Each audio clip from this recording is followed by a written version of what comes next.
자, 실제 모의고사 1회 보시면요. 그 독서 이론 편인데요. 1, 3번 정리합니다. 여기 텍스트의 특성 이렇게 나와 있네요.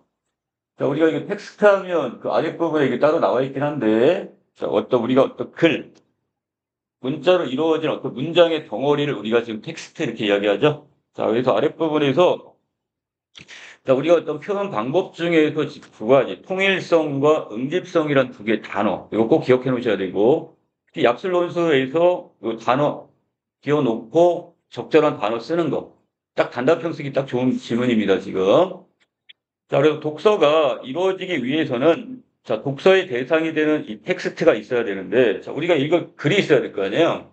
자, 이 텍스트는 문장이 모여서 이루어진 하나의 덩어리의 글을 우리가 텍스트 이렇게 얘기합니다. 여러 가지 특성을 갖추고 있는데, 이 텍스트의 특성 중에 중요한 특성이 두 가지. 통일성, 응집성 두 가지가 있답니다. 자, 여기서 먼저 통일성이란 텍스트의 하위 내용들이 의미상 하나의 주제를 일관적으로 드러내고 있는 것. 자, 여기 중요한 단어가 바로 하나의 주제에 따라 이렇게 수렴이 되는. 자, 그걸 통일성이다 이렇게 보시면 될 거예요. 그러니까 텍스트에 통일성이 있다면 이해가 어려운 부분이 있더라도 이 독자가 이 문맥이나 배경 지식, 이 상황 맥락 등을 고려해서 해당 부분의 의미나 의도를 추론할 수가 있습니다. 그리고 이러한 추론 과정을 통해 이 텍스트가 전달하려는 주제를 파악할 수 있게 되겠죠. 자, 그래서 통일성은 결국 뭐와 관련이 있다? 주제와 관련이 있다 이렇게 보시면 돼요. 자, 두 번째가 응집성입니다. 자, 응집성이란 텍스트의 하위 내용들이 이 표면상 긴밀하고 자연스럽게 연결되어 있는 것. 자, 그래서 이 연결을 문장과 문장이나 이런 것들을 긴밀하게 연결하는 것이기 때문에, 자, 우리가 이 접속이나 그 다음에 대용하는 표현, 자, 이런 것들을 우리가 사용해서 이 응집성을 높일 수가 있습니다. 자, 먼저 접속 표현이란 두 개 이상의 내용을 연결하는 표현으로서, 자, 우리가 연결 어미를 쓰거나 또는 접속 부사를 사용해서, 자, 그래서 이 접속 표현, 자, 이것을 표현할 수 있습니다. 자, 대용 표현이라는 것은요, 앞에 나온 내 말의 내용이 반복을 피하기 위해서 다른 표현으로 대체하는 것으로 내용의 자연스러운 연결 외에도 글을 풍부하고 다채롭게 하는 효과가 있습니다.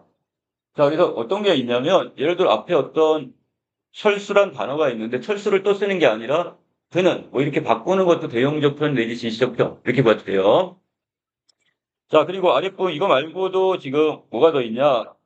자, 우리가 이 예고, 강조, 그다음에 요약, 예시, 열거 등 내용 간의 지금 관계를 나타내는 이 담화 표지 이걸 적절하게 사용하거나 이유 없이 중복되는 내용을 생략하게 되면 내용 간의 연결을 자연스럽게 만들어 응집성을 어떻게 한대요? 자, 높일 수가 있게 된답니다. 자, 여기서 지금 응집성을 높이기 위한 장치를 적절히 사용하면 자, 텍스트의 내용이나 흐름이 명확해져서 이때도 마찬가지 주제가 잘 드러나기 때문에 결국 통일성을 어떻게 하는데 높일 수가 있다 이렇게 이야기합니다. 자, 결국 응집성하고 이 통일성이라는 건 별개의 것이 아니라 결국 응집성을 통해서 모두 통일성도 같이 높일 수가 있다 이렇게 보시면 돼요.